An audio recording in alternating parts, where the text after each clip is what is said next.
नमस्कार दोस्तों, मैं सत्यम मिश्रा और आप देख रहे हैं टीची लर्नर्स का यूट्यूब चैनल। दोस्तों, आज इस सेशन में ईवीएस के कुछ महत्वपूर्ण प्रश्नों के साथ मैं यहाँ पे उपलब्ध हूँ, जो कि आपके सीटेट एग्जाम के दृष्टि से अति महत्वपूर्ण है। दोस्तों, जैसा कि आपको पता है दोस्तों कि सीटेट की जो परीक्षा है 21 जनवरी को स्टार्ट होने वाली है और उसका प्री एडमिट कार्ड भी जारी हो चुका है। ठीक है, तो चलिए दोस्तों, बिना समय गवाए चलते हैं आज के सेशन के पहले प्रश्न पे। यहाँ पे पहला प्रश्न दोस्तों आपके सामने स्क्रीन पे आ चुका है और देखिए प्रश्न पूछना क्या चाहता है। यहाँ पे प्रश्न संख्या 1 है, कहा कि बाघ के बारे में निम्नलिखित में से कौन सा कथन गलत है। यहाँ पे बाघ के बारे में कुछ कथन दिए गए हैं और उसको पूछ रहा है कि कौन सा कथन इसमें से सही है या कौन सा कथन गलत है, यहाँ पे आपको बताना है। ठीक है, अगर आप दोस्तों देखिए कभी प्रश्न में क्या होता है कि यहाँ पे गलत का जो ऑप्शन दिया जाता है गलत पूछता है और आप सही का जवाब देके चले आते हैं। तो अगर आपके पेपर में दोस्तों कहीं पे नहीं लिखा हो, गलत लिखा हो, तो पहले उसको अंडरलाइन कर लिया करिए, फिर उसके प्रश्न को पढ़ के उसका जवाब दिया करिए। ठीक है, तो यहाँ पे पूछा है बाघ के बारे में निम्नलिखित में से कौन सा कथन जो है वो गलत है। तो यहाँ पे दोस्तों सबसे पहला जो कथन दिया गया है कि इसके शरीर पर पीली और काली धारियां होती हैं। बिल्कुल सही दोस्तों, बाघ जो होता है उसके शरीर पे पीली और काली जो है धारियां बनी होती हैं, ये तो कथन सही है। कथन बी है कि अपने मूंछों की सहायता से यह अपने शिकार का पता लगा लेता है। बिल्कुल सही, जो बाघ होता है दोस्तों उसकी एक क्वालिटी होती है कि अपने मूंछों की सहायता से वे अपने शिकार का पता लगा लेते हैं। ठीक है, तो ये भी सही हो गया। चलते हैं कथन सी पढ़ते हैं।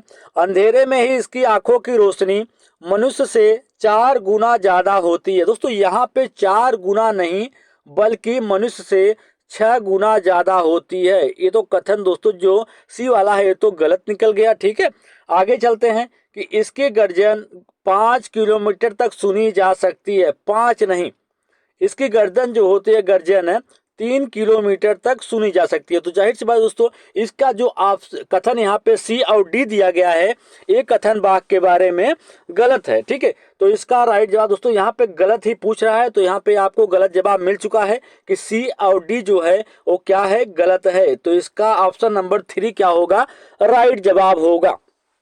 चलिए अगले प्रश्न पे चलते दोस्तों। वीडियो को लाइक शेयर सब्सक्राइब दोस्तों जरूर करिएगा ताकि इसी तरीके के अन्य क्लास आपको मिलती रहे और आपकी तैयारी में किसी प्रकार की कोई बाधा या रुकावट न आए। चलिए यहाँ प्रश्न सेकंड है कि यहाँ पे अभी कथन ए दिया है कि पर्यावरण अध्ययन एक व्यापक विषय है जिसमें प्राकृतिक पर्यावरण, पर्यावरण पर मानव प्रभाव और सतत विकास शामिल है। बिल्कुल सही दोस्तों, पर्यावरण जो होता है एक प्रकार का व्यापक विषय होता है जिसमें प्राकृतिक पर्यावरण जो पर्यावरण का प्राकृतिक माहौल है, प्राकृतिक चीजें हैं वो, इसके अलावा पर्यावरण का मानव पे पड़ने वाला प्रभाव और सतत विकास भी इसमें ही शामिल है। तो कथन तो दोस्तों जो दिया गया है अब कथन ये बिल्कुल सही है। अब इसका कारण देख लेते हैं कि पर्यावरण अध्ययन हमें प्राकृतिक दुनिया और मानव समाज के बीच जटिल बातचीत को समझने में मदद करता है। बिल्कुल सही दोस्तों, इसका जो राइट जवाब होगा आपका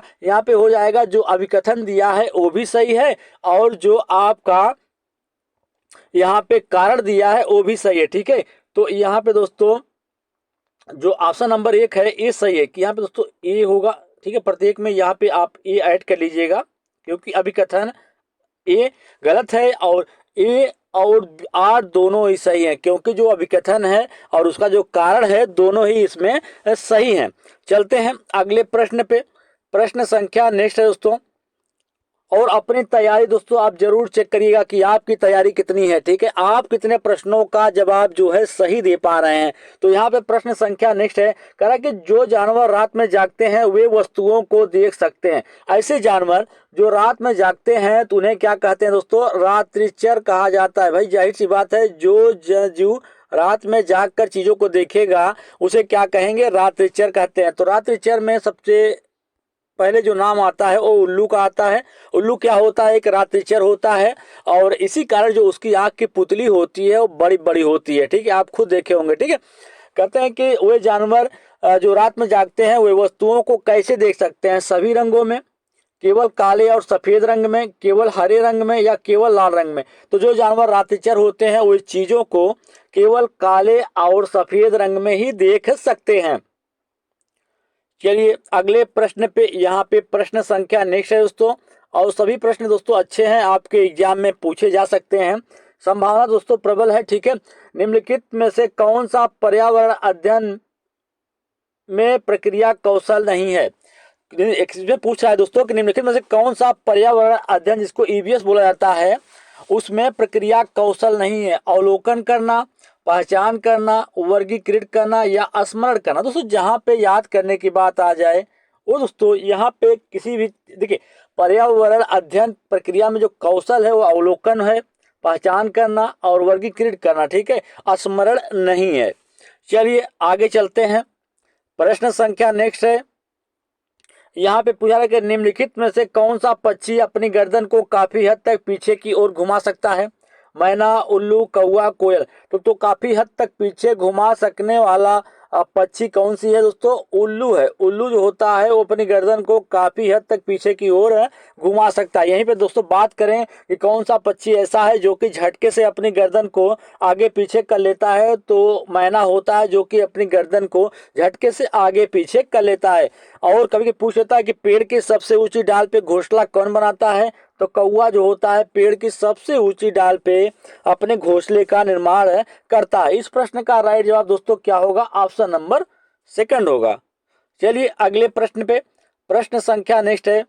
अब यहाँ पे पूछा जा रहा है कि अपने पर्यावरण अध्ययन वर्ग में एक समूह गतिविधि प्रारूप करते समय आप निम्नलिखित में से किस विचार को ध्यान में रखेंगे। दोस्तों यहाँ पे कहा गया है कि पर्यावरण अध्ययन के वर्ग में एक समूह मतलब सबका साथ साथ गतिविधि जो है, सबको साथ साथ करवाते समय आप किन विचारों पर ध्यान रखेंगे। बच्चों के हितों को संलग्न करेंगे, लड़के और लड़कियों के लिए समान रूप से आग्रह करेंगे, महंगी सामग्री का प्रयोग करेंगे, सभी धार्मिक और सांस्कृतिक पृष्ठभूमि के बच्चों से आग्रह करेंगे।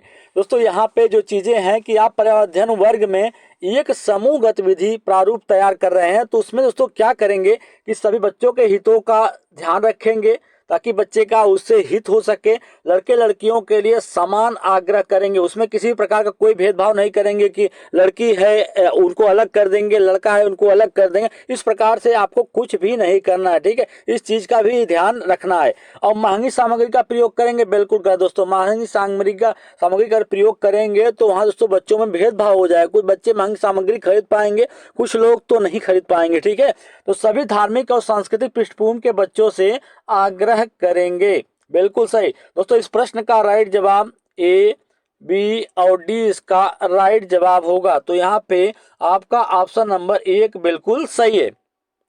चलिए अगले प्रश्न पे, प्रश्न संख्या नेक्स्ट है। अब यहाँ पे अच्छा प्रश्न है दोस्तों कि खेजड़ी वृक्ष के बारे में नीचे दिए गए कथनों पर विचार करिए। कथन 1 दे रखा है कि यह वृक्ष मुख्यतः रेगिस्तानों में पाया जाता है। कथन बी है कि इसे उगने के लिए अधिक जल की आवश्यकता नहीं होती है। कथन सी है कि यह वृक्ष अपने तने में जल संचित करता है जिसका उपयोग आवश्यकता पड़ने पर किया जाता है। यहीं पे कथन डी दे रखा है कि इस वृक्ष की छाल का उपयोग दवाई बनाने में होता है तथा इसकी लकड़ी पर कीड़ों का प्रभाव नहीं पड़ता है। इस वृक्ष में बहुत कम पत्तियां होती हैं। इसमें सही कथन आपको चूज करना है। इसमें दोस्तों आपको बताना है कि कौन सा कथन खेजड़ी वृक्ष के बारे में सही है। तो खेजड़ी वृक्ष जो होता है, यह एक वृक्ष जो होता है मुख्य रूप से रेगिस्तानी क्षेत्रों में पाया जाता है। ठीक है, कथन ये तो सही हो गया। और इसे उगने के लिए बहुत अधिक जल की आवश्यकता जो है वो नहीं होती है, तो बी भी सही हो गया।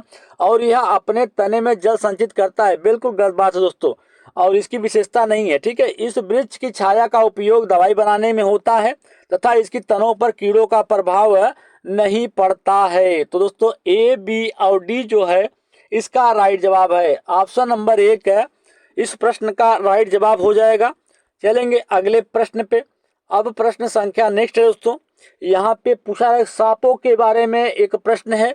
अक्सर सांप के बारे में भी प्रश्न आपके एग्जाम में पूछ ही लिया जाता है कि हमारे देश में केवल 4 प्रकार के जहरीले सांप पाए जाते हैं। कथन 1 है। कथन बी है कि कोबरा सांपों की एक जहरीली किस्म होती है। कथन सी है कि एक जहरीले सांप के 4 खोखले दांत होते हैं जिसके माध्यम से जहर सांप के काटने पर किसी व्यक्ति के शरीर में प्रवेश करता है। कथन डी है कि सर्पदंश की दवा सांप के जहर से बनाई जाती है। बिल्कुल सही दोस्तों, यहाँ पे मैं आपको बता दूं कि सांपों के बारे में जो यहाँ पे कथन दिए गए हैं कि हमारे देश में केवल 4 प्रकार के सांप पाए जाते हैं।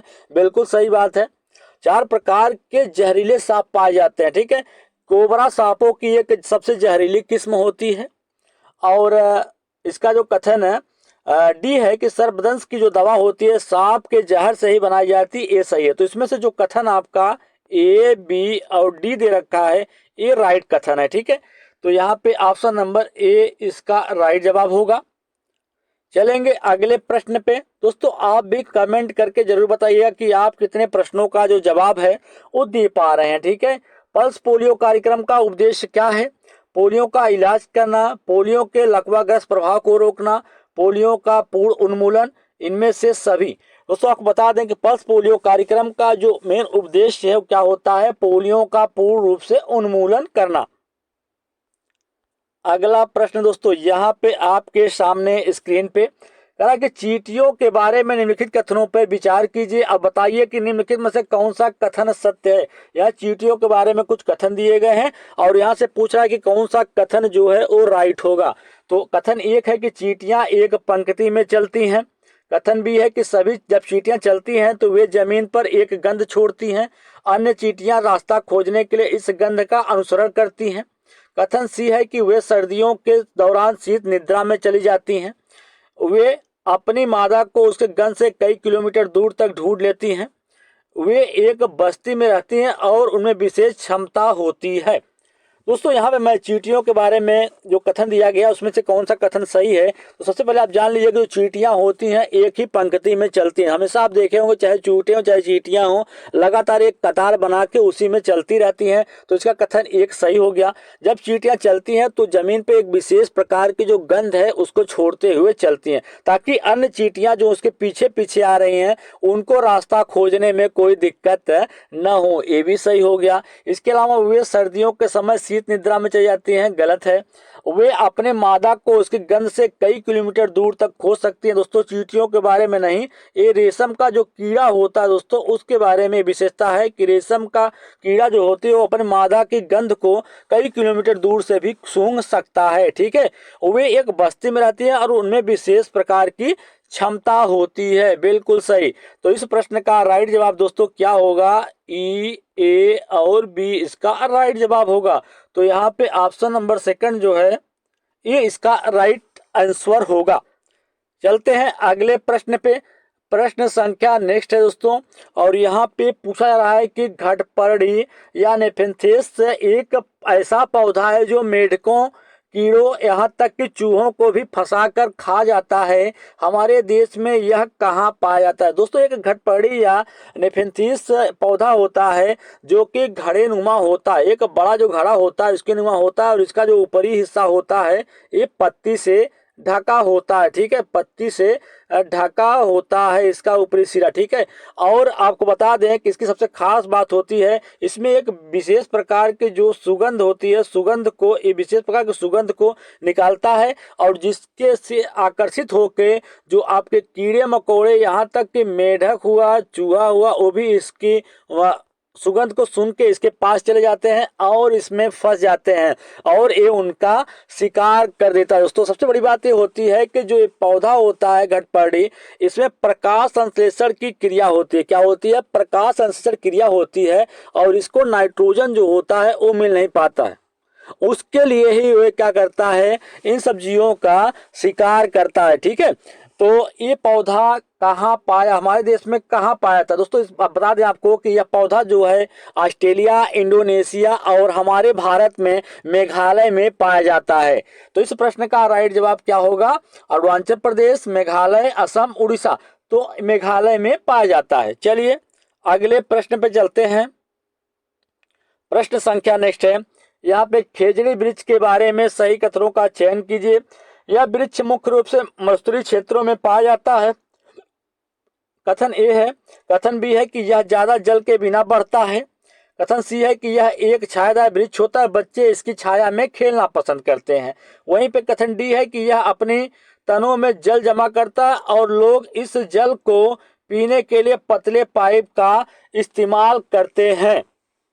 ठीक है दोस्तों। तो यह मुख्य रूप से मरुस्थलीय क्षेत्रों में पाया जाता है और यह जल के बिना भी क्या होता है, बढ़ता रहता है। और सबसे खास बात ये होती है दोस्तों, आपको बता दें कि बच्चे जो होते हैं इसकी छायादार वृक्ष होता है, बच्चे इसकी छाया में खेलना पसंद करते हैं। ठीक है, तो इस प्रश्न का राइट जवाब क्या होगा? कथन ए, बी और सी क्या तीनों ही क्या है, सही है। तो इसका राइट जवाब ऑप्शन नंबर ए इसका राइट जवाब होगा।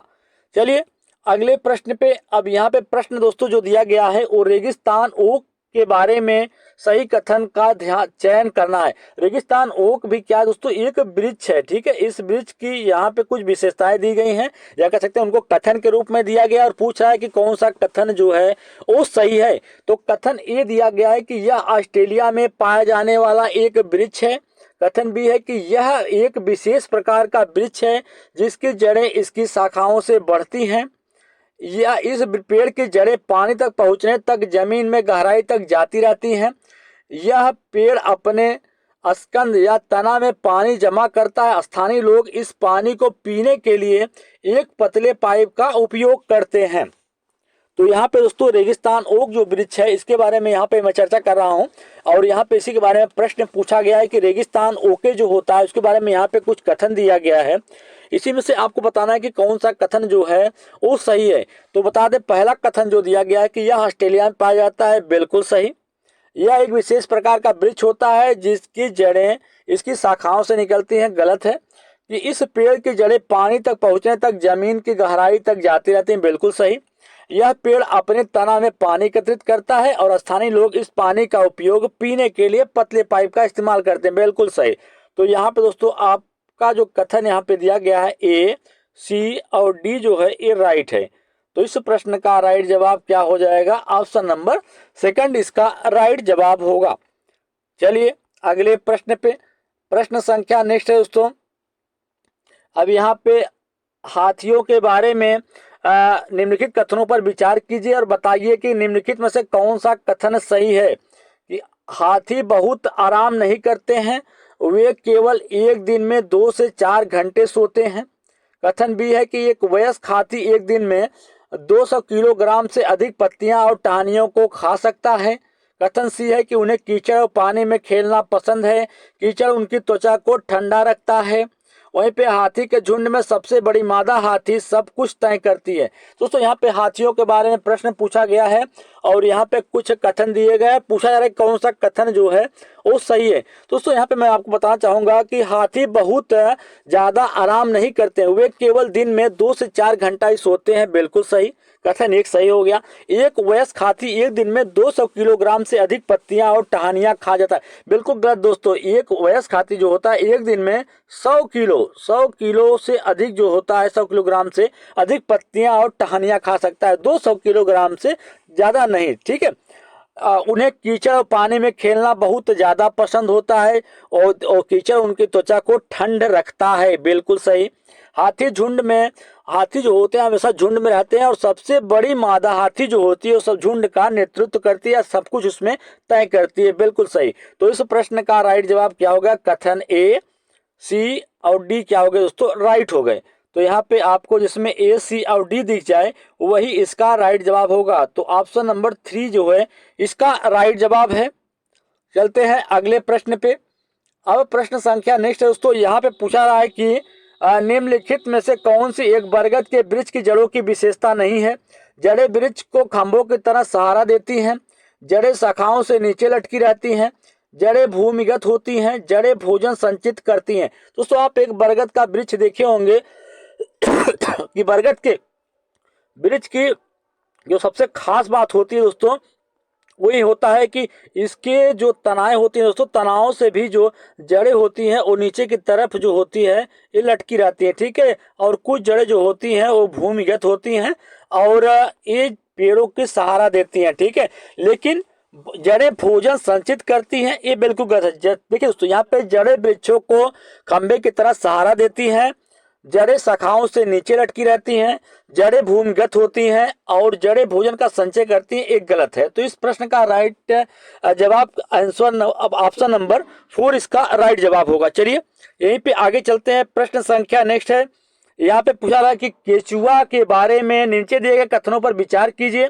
कि यहाँ पे कथन दिया है केचुआ के बारे में, केचुआ खेत में छेद बनाते हैं जो वायु और जल के मृदा तक पहुंचने के लिए आसान रास्ता प्रदान करता है। केचुआ खेत में छेद बनाकर जमीन को पोली बनाते हैं। केचुआ मुख्यतः फसल को खरपतवार से बचाते हैं। केचुए का मल जो होता है मृदा को उर्वरक बनाता है। तो उसमें से आपको बताना है कि केचुआ जो होता है, सबसे पहली बात दोस्तों मैं आपको यहाँ बता दूं, केचुआ जो होता है इसको किसान का मित्र भी बोला जाता है। क्या बोला जाता है? किसान का मित्र या दोस्त बोलते हैं केचुए को। और यहाँ पे जो कथन दिया गया उसको देख लेते हैं कि केचुआ खेत में छेद बनाते हैं जो वायु और जल के मृदा तक पहुंचने के लिए आसानी से रास्ता प्रदान करता है। जाहिर सी बात है दोस्तों, केचुआ जो होते हैं मिट्टी में छेद करते हैं, पोल कर देते हैं, जिससे वायु और जल जो होता है मृदा में आसानी से पहुंच जाता है। कथन एक सही हो गया। कथन बी दे रखा है कि केचुए खेत में छेद बनाकर जमीन को पोल बनाते हैं, बिल्कुल सही। केचुआ मुख्य फसल को खरपतवार से बचाते हैं, ये गलत है। ठीक है। केचुए का मल जो होता है मृदा को उपजाऊ या उर्वरा प्रदान करता है या उर्वर बनाता है, जिससे उसमें अच्छी पैदावार होती है, इसलिए केचुए को किसान का मित्र कहा जाता है। दोस्तों यहीं पे एक बात और होती है कि कभी कभी ये भी पूछ लेता है कि क्या जो सांप होता है वो भी किसान का मित्र होता है? जी हाँ भाई, कि जो केचुआ होता है, जो सांप होता है वो भी किसान का मित्र होता है, क्योंकि फसलों को नुकसान पहुंचाने वाले जो चूहे होते हैं उनका शिकार करता है, इसलिए वो भी क्या होता है? किसान का मित्र होता है। ठीक है। तो यहाँ पे आपको बता दें कि इसका राइट जवाब, इसमें जो कथन आपका ए दिया गया है, बी और डी है, ये तीनों ही कथन क्या है? सही है। तो यहाँ पे जिसमें आपको ए, बी और डी दिखे वो इसका राइट जवाब होगा। तो ऑप्शन नंबर 4 इसका राइट जवाब हो जाएगा। दोस्तों आज के लिए इतना ही। अगर आपको मेरा वीडियो अच्छा लगे तो लाइक, शेयर और सब्सक्राइब दोस्तों जरूर करिएगा।